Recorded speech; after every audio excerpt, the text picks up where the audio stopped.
What's up, YouTube? So, this is Raymart Perfil once again. And dito tayo ngayon sa showroom ng Mitsubishi Abad Santos. At para ipakita sa inyo ang ating new Expander 2024 GLX manual transmission. Pwede kayong mag-comment down below. So yun guys, this GLX variant yung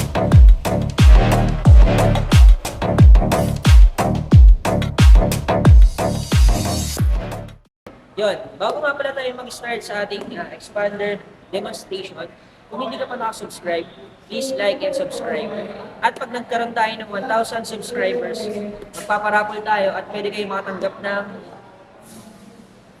yan, pag napili kayo sa ating subscriber. Para masali sa entry, dapat nakasubscribe ka, screenshot yung subscribe, then message mo sa aking Facebook account para malista kita sa ating subscriber. So yun lang, start natin, let's go. So yun guys, start na tayo sa ating demonstration ng ating Expander GLX Manual 2024. So for the windshield, syempre, kahit na GLX variant siya, gumagamit pa rin tayo ng insulated, green laminated windshield. Yan. Then gumagamit pa rin tayo ng, syempre, ng VRL. LED na po siya, day running light. Yan yung naka-open pagka bumabiyahe kayo sa daan. Then meron na rin siyang T-shape na headlight. So since GLX variant to, halogen yung headlight natin. Then halogen na rin yung fog lights. So yung fog lights natin is nagpo-provide yan ng additional lights pagdating sa foggy season or sa mga bagyo pag bumabiyahe kayo.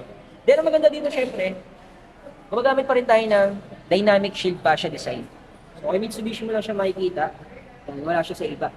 So quick ano lang din, quick review lang din sa GLS kumpara mo kay GLX variant. Si GLX variant kasi is base model lang siya. So, kaya siya gumagamit ng halogen headlight.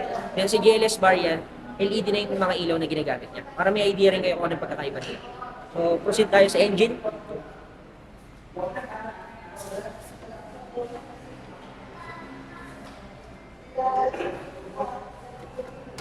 So, for the engine guys, gumagamit tayo ng 155 liters, 2 inline, double overhead cam. So, with my Mybec technology na rin siya. Kahit GLX variant pala yung gamit natin guys, pareho lang siya sa GLS variant pagdating sa engine. So ano ba yung Mybec technology? Ang Mybec technology is technology to ng Mitsubishi. Nagbibigay to ng more power and torque, fuel efficiency, tsaka less emission. Then, since expander na yung unit natin, same nung GLS variant, gumagamit na tayo ng ABS and EBD. So ano bang meron sa ABS and EBD? Ang ABS natin is anti-lock braking system siya. So, nagpo-provide to ng more safety sa driver natin, even sa passenger. Pag nagde-drive kayo at nagkaroon ng sudden brake, hindi naglalak yung steering wheel natin. So, mas makakapagliko kayo or hindi kayo mas basta-basta makakabaga. Then, pagdating naman sa EBD natin, yan, nagbibigay naman siya ng tamang preno kung saan mas mabigat or kung saan mas maraming passenger. Kunyari, mas maraming passenger sa likod, mas malakas yung preno doon sa likod. So, yun. Pagdating sa natin, sa Expander, GLX, GLS, or any expander natin sa engine. So, yun lang. So, yun guys, nandito tayo sa side view ng expander natin. So, first thing, sa wheels, yan. Gumagamit tayo ng 2-tone inch alloy wheels. Same sila ng GLS variant. Then, pagdating naman sa side mirror guys, same sila ng design ng GLX at saka GLS variant. Pero ito kasi GLS variant natin, manual yung retract yung natin, side mirror. Kumpara mo kay GLS, automatic. So ito manual. So pagdating naman sa door handle, yan. So door handle natin, since GLX variant siya, disusi pa. Sa GLS variant naman natin, push button na. Then, ang same naman nila ni GLX at GLS is yung yan. 225mm na siya na ground clearance. So kahit baha, pwede kang sumugod or kahit mataas yung tubig, safe pa rin yung engine natin. So proceed tayo sa loob. Yan. Pakita ko sa inyo yung loob ng unit natin. So dito sa window side natin, yan. Ang maganda sa expander natin, separated na yung central door lock. So pwede mo siyang i-lock, hindi na dito. So separated mo siya, pwede i-lock. Kumbaga meron kang para i-lock siya or hindi. Then meron na rin tayong automatic window. So pwede mo kontrolin lahat ng window dito ng driver. Ayan. Pag sa'yo auto, pag inangat mo yan, automatic Paangat din siya na isang pindutan lang. Pag binaba mo siya automatic, pababa rin siya. Then meron na rin tayong lock, window lock, no? Para sa mga bata. So pag once na kinlik mo yan, nakalock na lahat ng window ng mga passengers natin. So ganun siya kaganda. Then yun nga, pagdating sa steering wheel, gumagamit tayo ng 3-spoke urethane steering wheel. So si GLS variant natin, gumagamit tayo ng leather wrap. Pero dito sa GLX variant natin, ano lang siya, urethane.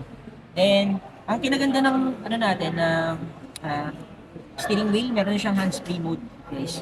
So, yung hands-free mode natin, connected siya dito sa 7-inch na SDA natin. So, hindi lang natin siya ma-open, gawa ng wala tayong susi.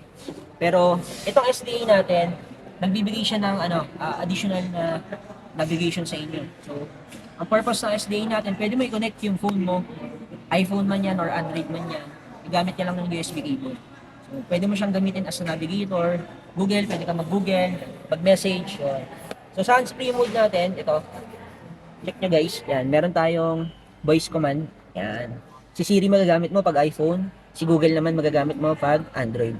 So, dito, pwede mo siyang volume up, volume down, pwede kang sumagot ng call, tsaka magbaba ng call, syempre. Syempre, pagka-expander unit tayo guys, dito na nagsisimula yung cruise control natin. So, kahit manual transmission tayo, meron pa rin tayong cruise control. So, ang maganda sa cruise control natin, pag naka 40 kilometers per hour ka na, pwede mo na siyang iset, no? So, ang gagawin mo lang, 40 kilometers per hour, pataas, click mo yung cruise control, then set. Pagka na-meet mo na yung desired mong bilis, yan, 40 pataas, i-click mo lang yung set. Ngayon, pwede mo na bitawan yung accelerator natin.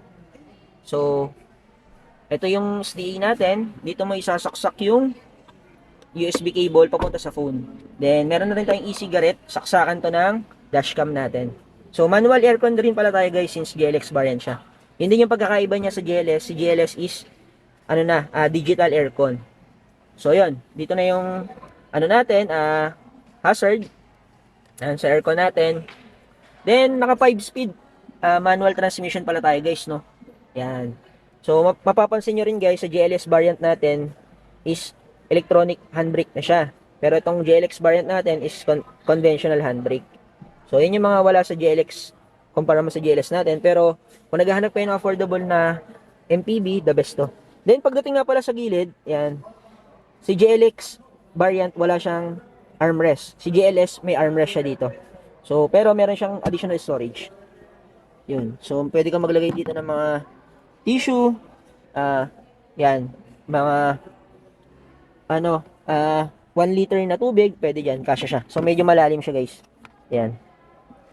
So, yun. So, proceed tayo guys ngayon sa sa side mirror. Paano siya kontrolin? Same lang din naman siya ni GLS variant. Pero, ang gagalaw lang sa side mirror natin is yung salamin. Kumpara mo kay GLS variant, yung mismong body nung salamin. Okay po. So yun guys, bago tayo lumipat sa kabila, naka-tilt and telescopic na rin po siya. So, pwede mo siya i-adjust, depende kung saan po komportable. Ayan, nangyari ako, ang height ko is 5'4". Gusto ko medyo mataas yung steering wheel para mas makita ko yung daan. Then pwede ko rin siya ilapit para buto yung gas pedal tsaka brake. Then pwede rin akong matulog pag gusto ko. Kinantok ako. So yan lang guys. Punta tayo sa second row. Let's go. So ayan guys, dito naman tayo sa second row. Pero bago tayo mag-proceed sa second row, ang gas capacity pala ng ating expander, all variants, is naka 45 liters capacity. Tapos kung hindi nyo natatanong, siya yung pinakatipid na MPV na nilabas sa market. So bakit siya tipid? Kaya tumakbo ng 21 km per liter. So all variants yun guys, expander GLX, GLS, tsaka Cross. Then proceed tayo sa second row. So guys, dito sa third row, mapapansin nyo, yan, napakaluwag din ng legroom natin. Ang height ko is 5'4", yan, pero maluwag pa rin, meron pang almost kalahating dangkal dito sa legroom natin, ayan. So ganun din dito sa may kabilang side. Tapos ang maganda dito guys, kung wala naman kayong gamit na ilalagay dito sa likod, ayan, napakaluwag rin pala ng natin likod natin, kumpara mo sa mga katapat niya, Innova or anything na brand. So, maluwag siya dito. Pwede mo nga siya upuan pag nakampas ng lagi. Kaso wala lang tayo susi. So, meron siyang additional na storage. Yan. Yan. Pwede ka maglagay ng mga shoes. Yan. Kahit di mo na siya tanggalin sa sasakyan. Tapos kung ikaw lang naman yung gumagamit ng unit, pwede mo siyang hindi na tanggalin sa sasakyan. Tapos dito mo rin makikita guys yung basic tools natin. So hindi siya nakakalat. As in naka-separate siya from the others. Then sa third row pala natin guys, meron tayong car charger, no? O e-cigarette. So pwede kang maglagay dito ng car charger para hindi na magpapasuyo pa yung passenger papunta dun sa harap. So yun. Tapos meron na rin siyang cup holder dito. Yan. Yan yung sa mga third row natin. Then, ang maganda dito sa third row natin guys, na adjustable yung headrest natin. So yan, kung medyo matangkad yung upo, pwede mo siyang i-adjust para mas maging comfortable siya.